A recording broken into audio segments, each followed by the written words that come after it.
Hello, my name is Abraham Klein, and today I would like to talk about a subject that has been one of the great controversies of our day. And obviously there's controversy about literally everything, but this is probably one of the more hot topics because regardless of where you stand on it, those who have a belief about it have a strong belief about it, and that is the subject of abortion. And the reason I speak of it, um, I'm not speaking of it from the perspective of a man about a woman, because I'm not a woman. I don't understand I don't understand how what a woman's body goes through. I never have, and I never will. And but I speak of it from the perspective of a person who could have been aborted. And had I been born in a different circumstance, there's a good chance I might have been.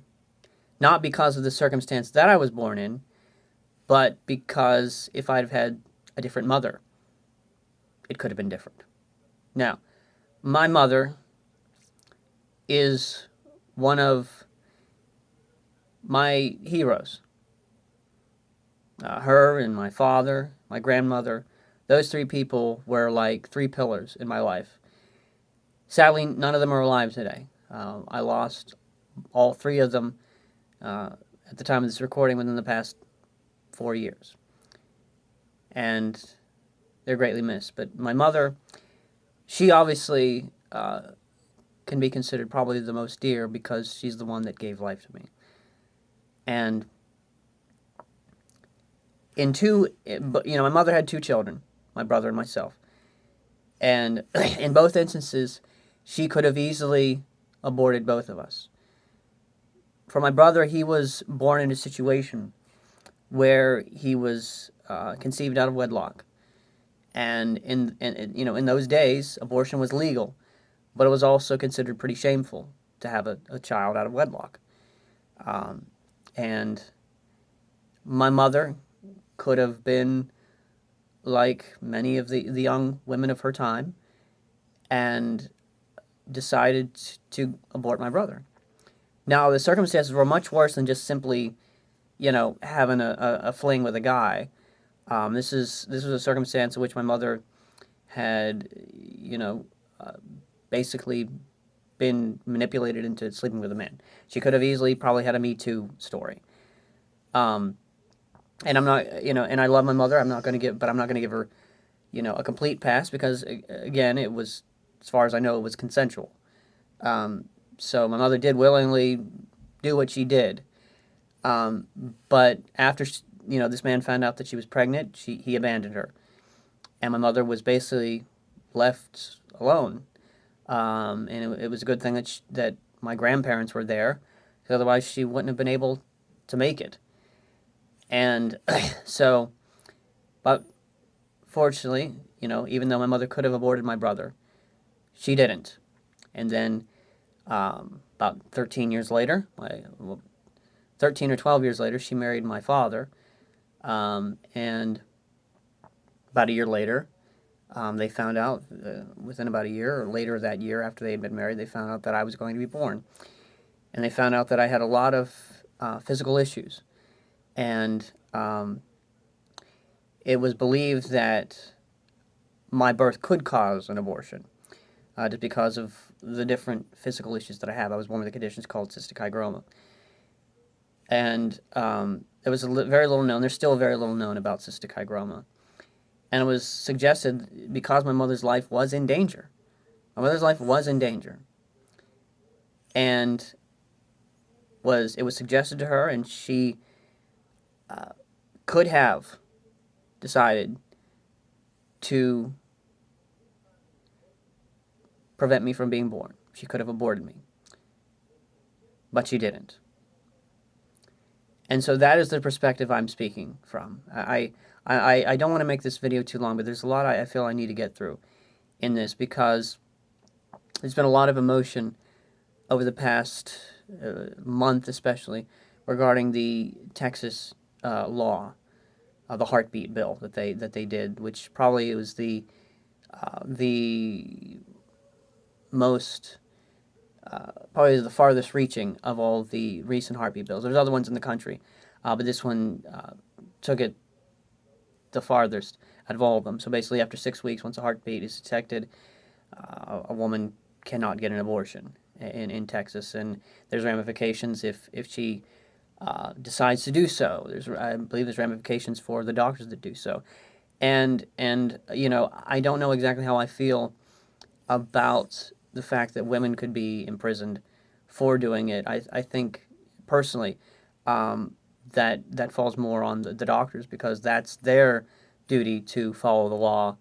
They should be the ones not allowing them, whereas if they accept it, because there's a lot of reasons why a woman may decide she wants to do it illegally. And if a doctor decides to do it, then anyway, there's a lot around about it. I certainly don't believe that the bill is perfect. But I chose to speak about this after some of the heat has blown over. I know there's never going to be a perfect time to talk about it, because no matter what, there's always going to be emotions are going to be very high. But especially freshly after it happened, there was a lot of emotion. Emotion, basically believing that we are now living in the Handmaid's Tale, or that Texas is now the Taliban, and things like that. And I don't want to make any jokes about all that. I want to be very serious about this, because, again, I know people have very, very serious emotions about it. So I want to go through, first of all, and talk about some of the different arguments that have been made regarding what these people who are pro-abortion say. Often abortion is compared to other things. If we're to be honest, there's really nothing that can compare to abortion. Abortion is unique in its own standing. There's really nothing that can truly compare. Those on the pro-life side tend to compare it to slavery, and in some respects, that is true. It is a lot. It is the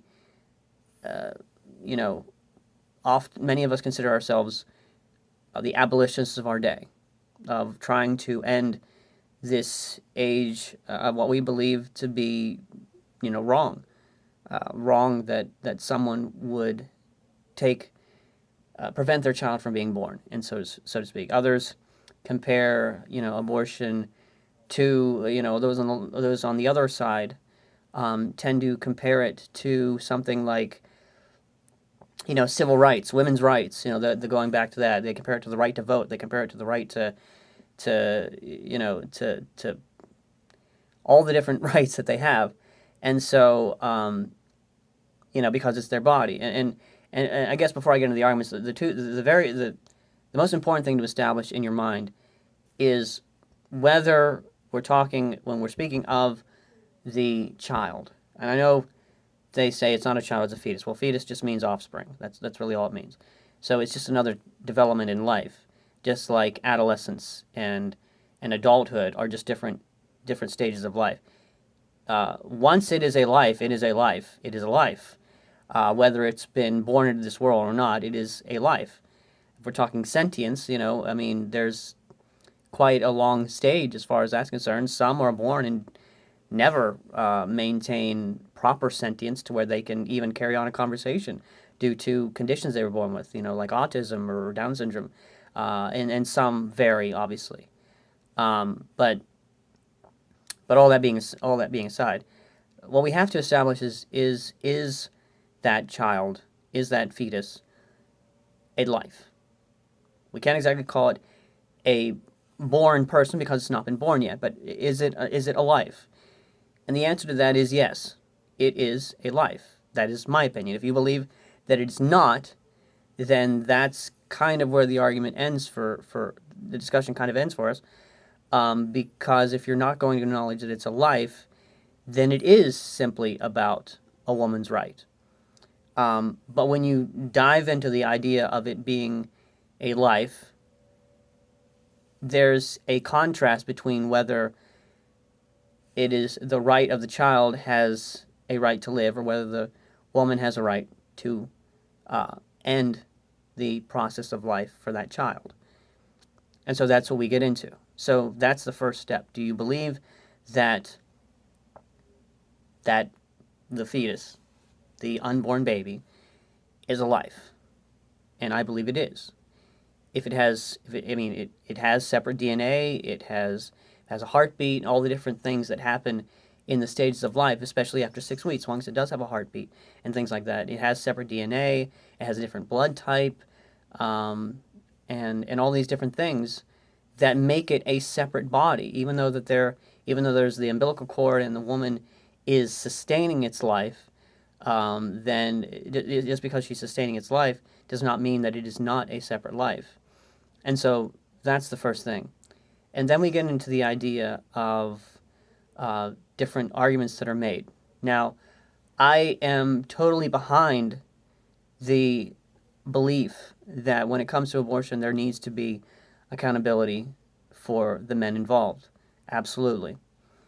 If a man impregnates a woman and abandons them, he should be required to pay child support. That's not an argument. That is often an argument that's made. Oh, if a man, if life begins at conception and whatever, and a man's going to abandon the woman after the child is conceived, then he should pay child support, right? He should start paying child support then. Yes. Yes, definitely. Do that. Let's make it happen. The thing is, there's very little that you can say that I would not concede to. And a lot of them are extreme, but if it means you're not going to murder your child, then I'm willing to do it. So, another thing is, let's stop abortion at the source. Vasectomies. And to that I say, if a man is going to go around and sleep with multiple women and have no intention of conceiving a child, let alone raising a child, then yeah, he should probably get a vasectomy. Now, then there's other men who don't. They don't live that way. They either start a relationship with a woman, and they either, live with that woman or they get married to that woman, and they have made a commitment that they plan to have a life together. That's the proper way to do it. Whether you agree with that or not, I know that there's different varying beliefs about that. But I believe that, yeah, if you're going to be going around and you're going to be having intercourse with people, if you're going to be having sex, you should be prepared to have a child. And if you're going to do it, and they say, oh, well, if you're going to be doing that, you should get a vasectomy. Well, okay, fine. I'll make that concession. They say that Viagra is subsidized through the government, and if pregnancy is God's will, then a male appendage that's not working, basically, should not be funded either. And to that I say, sure, why not? Let's do it. And there's others, there's some that I can't remember at the moment, but a lot of these ones that have been presented, I'm sure a lot of them are used in hyperbole, because they want us to believe, oh no, we would never do that. We would never want to regulate a man's body. But if the concession is that if you have to do those regulations, that you will not murder your child, then yes, let's do it. Let's do it.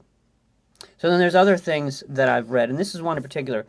It was one that I had, and again, these arguments that I hear, I think about them. I do consider what they say, because it was something that for a time, and oftentimes when I hear some that are not meant as satire, not meant to just simply poke fun, then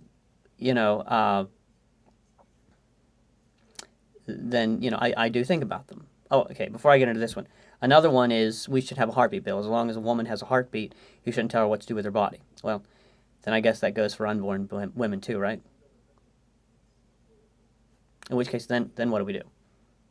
And how do we know if that biological boy that's in her isn't going to identify as a girl later. And so now we move on to this one. So this is one that I read from a friend. I really put some thought into it because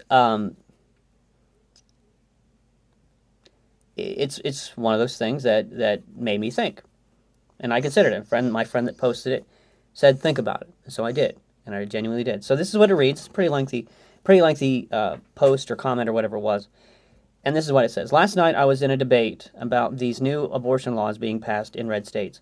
My son stepped in with this comment, which was a showstopper. One of the best explanations I have read. Reasonable people can disagree about when a zygote becomes a human life, they put air quotes. That's a philosophical question. However, regardless of whether or not one believes a fetus is ethically equivalent to an adult, it doesn't obligate a mother to sacrifice her body autonomy for another, innocent or not. Body autonomy is critical. It's a critical component of the right to privacy protected by the Constitution as decided by Griswold versus Connecticut, 1965, McFall versus Shemp, 1978, and of course Roe versus Wade, 1973. Consider a scenario where you are a perfect bone marrow match for a child with a severe aplastic anemia. No other person on earth is close enough to match to save the child's life, and the child will certainly die without a bone marrow transplant from you. If you decide that you did not want to donate your marrow to save the child for whatever reason, the state cannot demand the use of any part of your body or for something to which you did not consent.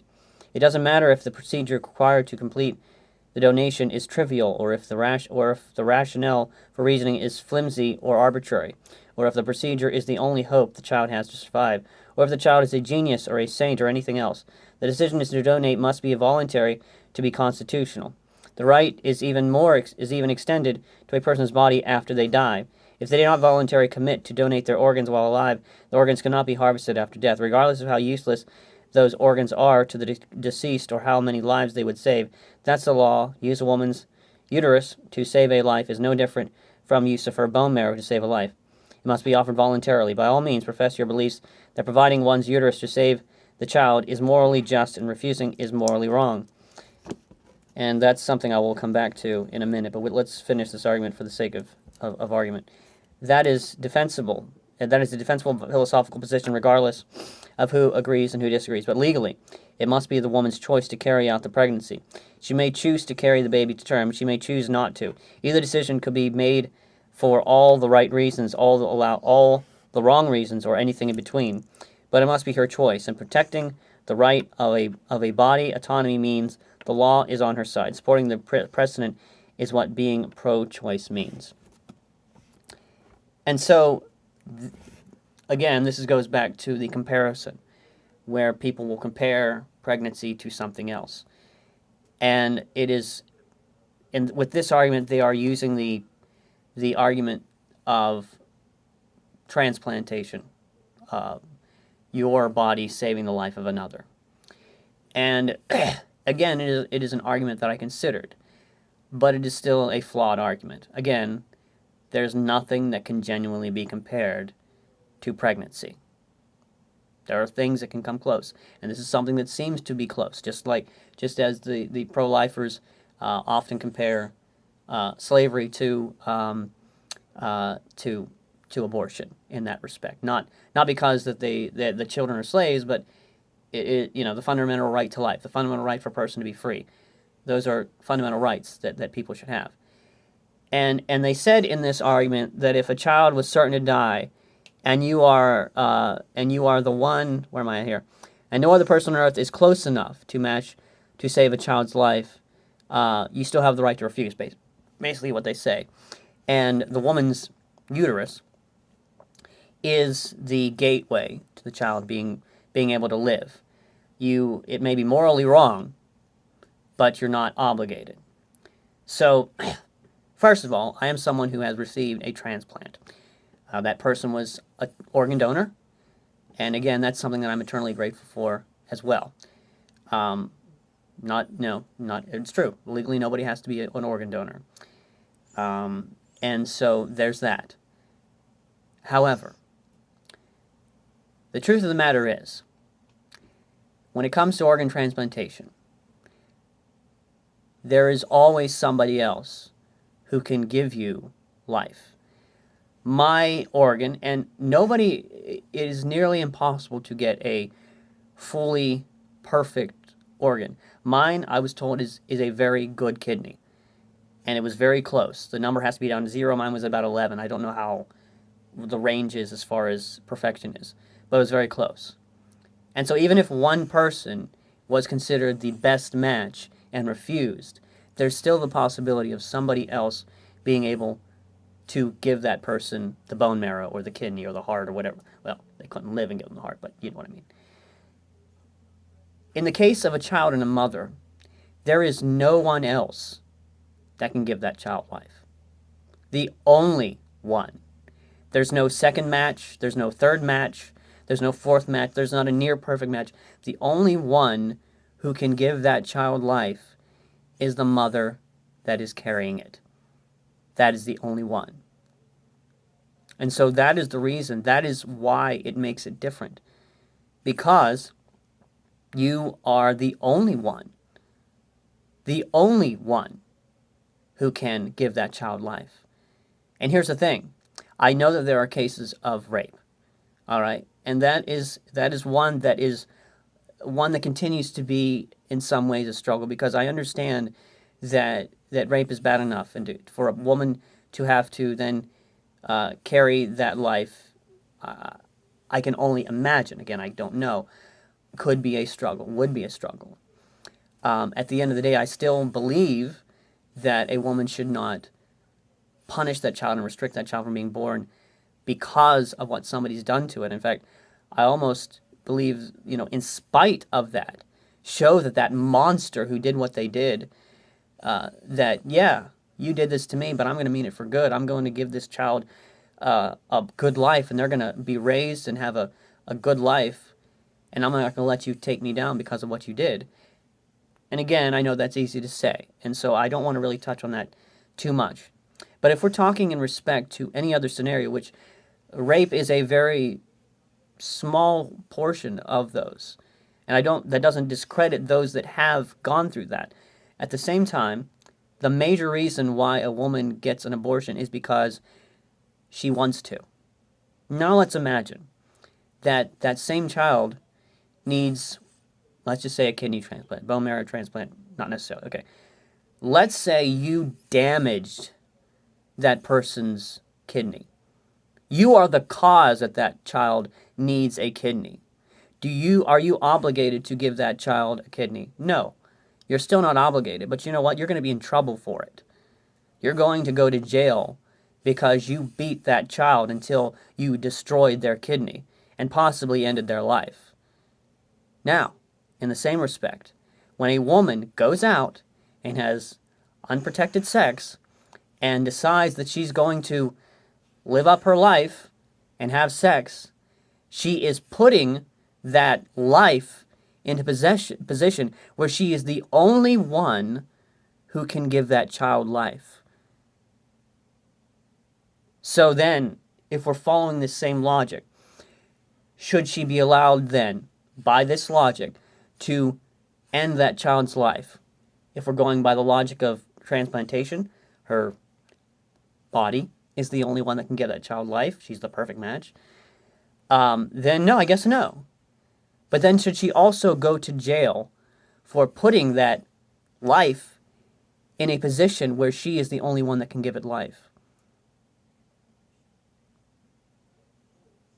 So that was my response to that. So this story also says, by all means, profess your beliefs. That providing one's uterus to save a child is morally just, and refusing is morally wrong. Now, when it comes to abortion, I, like many other people who are pro-life, wish for a day when it can be illegal.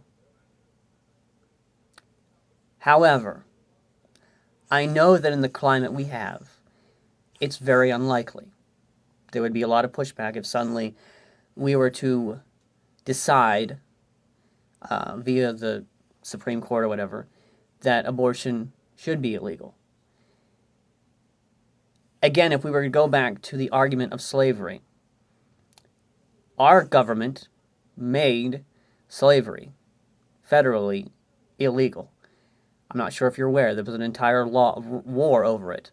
The right of states to choose whether they can own slaves or not.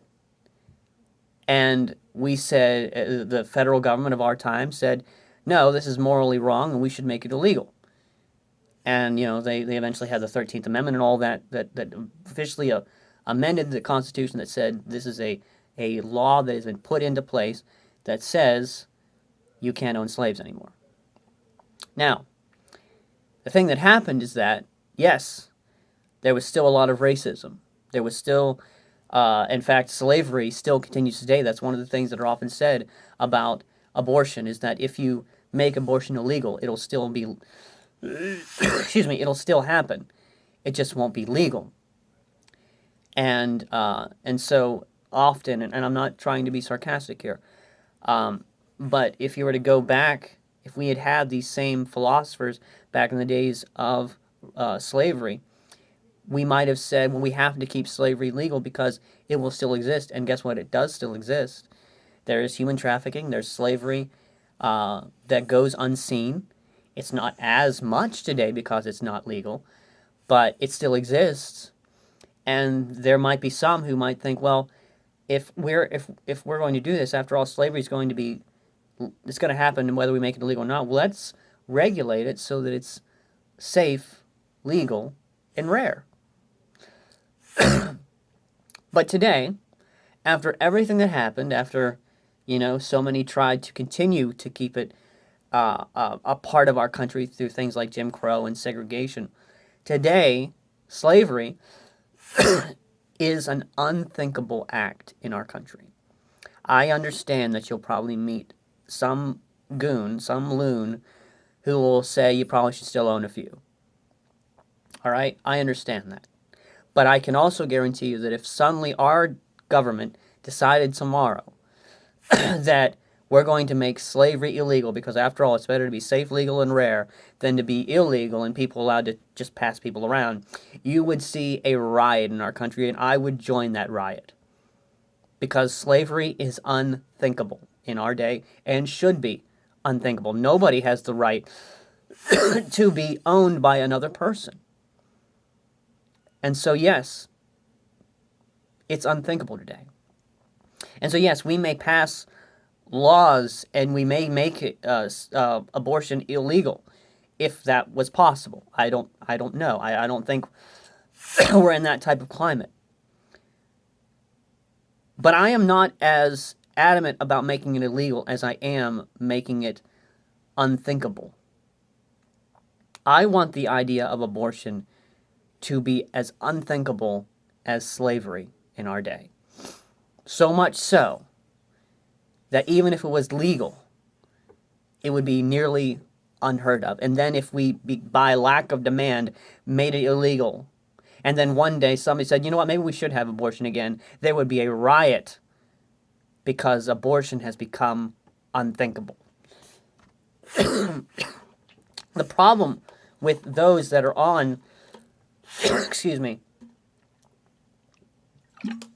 problem with those that tend to hold the philosophy of being pro-abortion is that they don't believe even suggesting that carrying a baby to term should even be considered.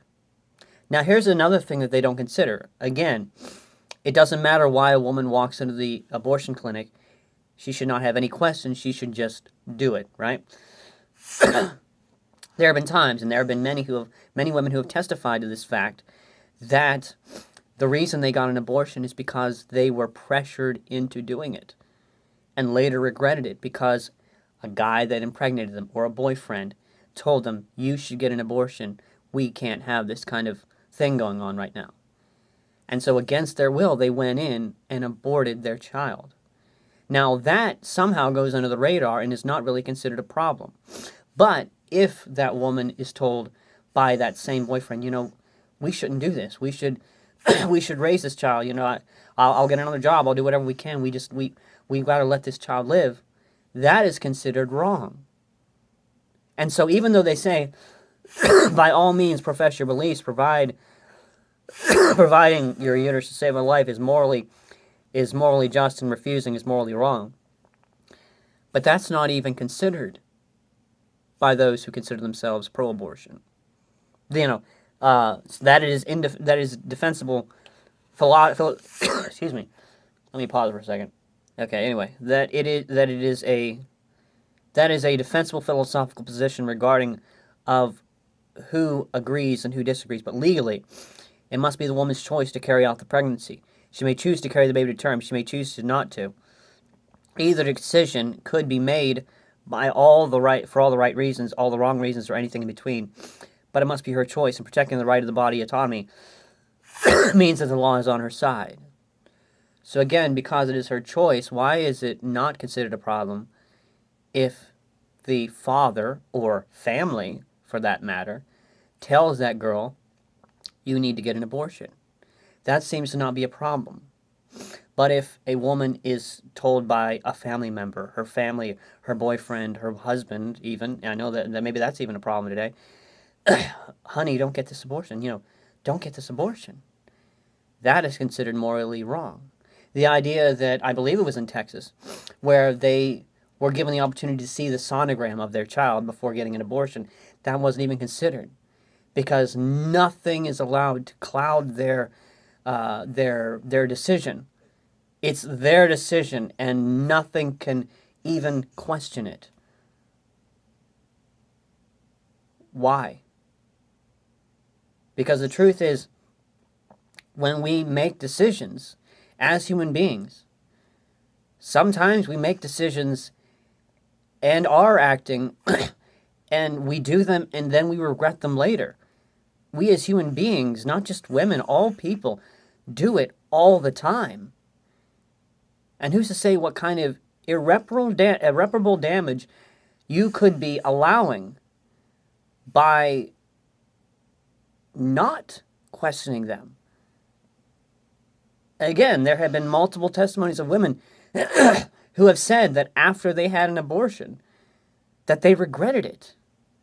And perhaps if there had been somebody that was willing to question them, they wouldn't have, and would have gone on and had that child and would have been fulfilled completely, because they made the decision to save that, to not save, but to bring that baby's life into this world. And yet we live in a world where that's not even, that you can't even question. And so those are some of the problems I have. Not just simply with abortion, but for those that advocate it. It is such a fundamental right. So fundamental that a woman can be allowed to be manipulated into having an abortion against her will, but not even questioned as to whether she can have it or not. And so again, I say, regarding this bill that happened in Texas, sure, there are some imperfect parts of the bill. One thing I have noticed about the bill is that they have increased benefits for women who go through the pregnancy. Because, again, another issue that comes up is that conservatives, those who, I guess is typically conservatives, I know there's some on the left too, some Democrats, more liberal, who do support pro-life, so it's not just Republicans and conservatives. But people who, they say that pro-lifers are pro-birth but not pro-life. And that couldn't be further from the truth. Again, in Texas, with this law, they are increasing, and perhaps in the future they will increase more help for these women. If it turns out that what they're providing is not enough, they can do more to help these women that are having their babies. And there was an entire article that came out about that recently through Live Action, News that puts out different things about pro-life causes and things like that. And so Texas is making strides to help these women who do end up having a baby potentially against their will. And so, and the truth also is that we, anytime a woman is pregnant with a child, find those people, find those pro-lifers in your life, and I can almost guarantee you that there are people within that group, whether it be a church or a community of people, that are willing to help you any way that they can. I don't know, some places, some people are more affluent than others as far as monetary things, but I can guarantee you, if you are a woman who has a child, maybe yourself don't want to go through an abortion or something like that, but are still scared, I can guarantee you that there are people out there who will help you with food. They'll try to find you a home. They'll try to find you daycare, whatever they can to try to help you, because the truth is pro-lifers are pro-life. They are pro-life, and they do want to help you. I understand that there's a lot that are not necessarily for government assistance, but the truth is, if more people were pro-life, we would be more pro-help as well. Not necessarily government, but help through charity organizations, through individual help. And so, again, another abortion bill could be shot down.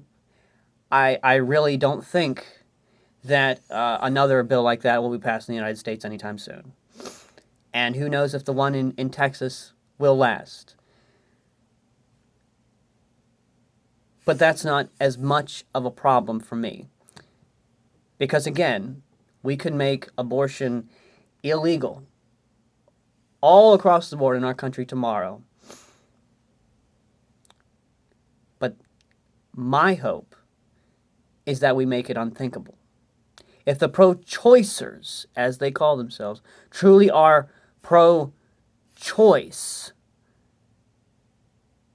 then there should be a willingness to allow people to hear an opposing view about this issue.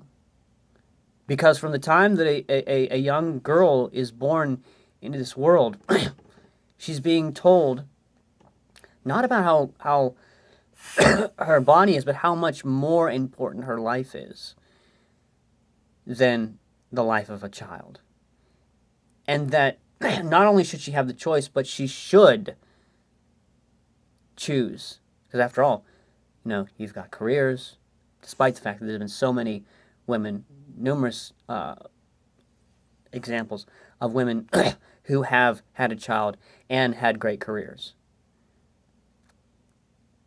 But if the pro-choicers are truly pro-choice, then they should be okay with people talking about the choice of life. Because again, abortion might be legal in this country, but that's not as much of a concern for me. I don't want to make it illegal as much as I want to make it unthinkable. And that's my stand on that. And perhaps some of the things I said offended you. That's not my intention. I have no malice. There's no maliciousness. When a woman has an abortion, it saddens me, but I don't hate those women. I would never shame a woman, or anyone for that matter, because of that. But I certainly would hope that a mother who finds themselves in that situation, a woman who finds themselves in that situation, would consider the life of their child. It is often said that you may not like abortion. You may find it disgusting. You may find it wrong. But you don't have the right to tell a woman what to do with her body. Right. At this point, no. We don't have a right to tell a woman she can't get an abortion. But there should be an option. In an abortion clinic, in high schools, where, in colleges, where there's so much accessible literature about where the Planned Parenthoods are and condoms and all these different things that are made accessible to young women. There should also be literature that is widely available that gives them the option of what to do and reasons why maybe they should keep that child if you're truly pro-choice. So, again, I hope that, if nothing else, it has convinced you to think as well. As I've said, when I've heard many of the pro-abortion stances, I always consider them. I always think about the arguments and where they're coming from. Because, again, I know everybody sees the world differently. And I know that I am in a different situation than a woman. There is no way that I can ever become pregnant. But I can try to at least sympathize with you and try to understand your perspective. I can't understand your perspective when there's a bunch of just shouting down people. That's the first thing. And I'm willing to listen to your perspective. But I also hope that you respect my open-mindedness to consider what I have said. And consider that perhaps life is a viable option. And that one day, abortion will not just be illegal, but unthinkable. And so this has been a very long video. If you've handled the entire thing, I greatly thank you. If you like this video, I would hope that you would share it, like it, and tell other people about it. And again, if you're someone who disagrees with me, I hope that you would consider what was said in this video. If there are other things that I've not heard, other arguments that I've not addressed, and I know there's others that I have heard, that I have put thought to, that I've not addressed, that I forgot to address. And maybe I'll make another video about those. But that is what I had to say about it today. And again, I hope that you would consider it, that you would not discredit it just simply because I'm a male. Because I do have, as a male, a unique perspective on it, because I'm not just a male, I'm someone who could have been aborted. Which is one of the primary reasons why I am pro-life. And so, again, I thank you for watching, and you have a great day.